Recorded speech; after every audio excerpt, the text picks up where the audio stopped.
आज हम लोग पैंक्रियाटिक कैंसर यानी अग्नाशय के कैंसर के बारे में बात करेंगे। पैंक्रियाज एक ऐसी ग्रंथि है जो खाने को पचाने में एंजाइम्स बनते हैं वहाँ पे और वो खाना पचाने में मदद करता है। पैंक्रियाटिक कैंसर तब होता है जब उसमें कुछ ऐसे परिवर्तन हो जाए जिसमें पैंक्रियाज के अंदर एक गांठ बनने लगे और जो कैंसर का रूप ले ले। ज़्यादातर यह कैंसर पुरुषों में देखने को मिलता है, हालांकि महिलाएं भी इससे ग्रसित हो सकती हैं। पैंक्रियाटिक कैंसर का जो प्रमुख कारण है वह दो भागों में बांटा जा सकता है, जो प्रिवेंटेबल है और दूसरा जिसको आप नहीं रोक सकते।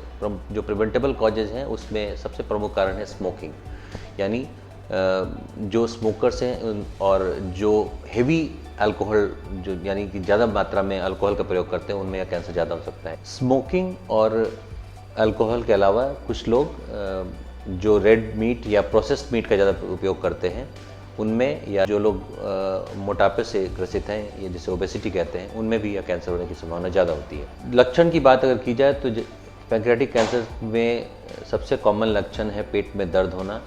ऊपरी पेट में दर्द होता है जो पीठ की तरफ जा रहा हो, या कुछ लोगों में यह जॉन्डिस के तौर पे भी देखने को मिल सकता है। इसके अलावा कुछ व्यक्तियों में उनका वजन कम होने लगता है, और अगर इस तरह के सिम्टम्स कोई व्यक्ति लेकर आता है तो हम लोग उसमें पैंक्रियाटिक कैंसर अगर सस्पेक्ट कर रहे हो तो पहला जो इन्वेस्टिगेशन हम करते हैं उसे CCT स्कैन कहते हैं, जो पैंक्रियाज के लिए खास तरीके से किया जाता है। CT स्कैन से हमें स्टेज को जानने की मदद मिलती है।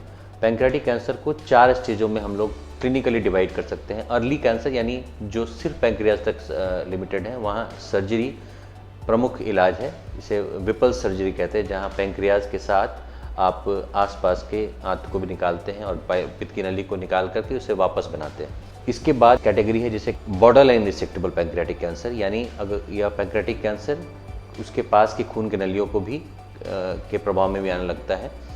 इस तरह के कैंसर में पहले कीमोरेडियोथेरेपी या कीमोथेरेपी देकर के बीमारी को छोटा करते हैं और फिर ऑपरेशन किया जाता है।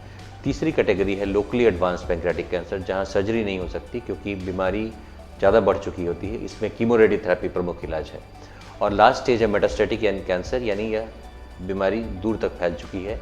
उस हालत में सिर्फ कीमोथेरेपी या टारगेटेड थेरेपी ही इसका इलाज होता है। तो यह जानना जरूरी है कि पैंक्रियाटिक कैंसर के प्रमुख लक्षण, जैसा मैंने आपको बताया, जॉन्डिस या पेट का दर्द है, और अगर इस तरह कोई भी सिम्टम हो तो आपको तुरंत कैंसर स्पेशलिस्ट से मिलना चाहिए। और इससे बचने के लिए यह बहुत ज़रूरी है कि आप स्मोकिंग, अल्कोहल या एक मोटापे से दूर रहें, एक एक्टिव लाइफ जिएं, और कैंसर से बचने के लिए यह बहुत ज़रूरी है। बहुत बहुत धन्यवाद आपका।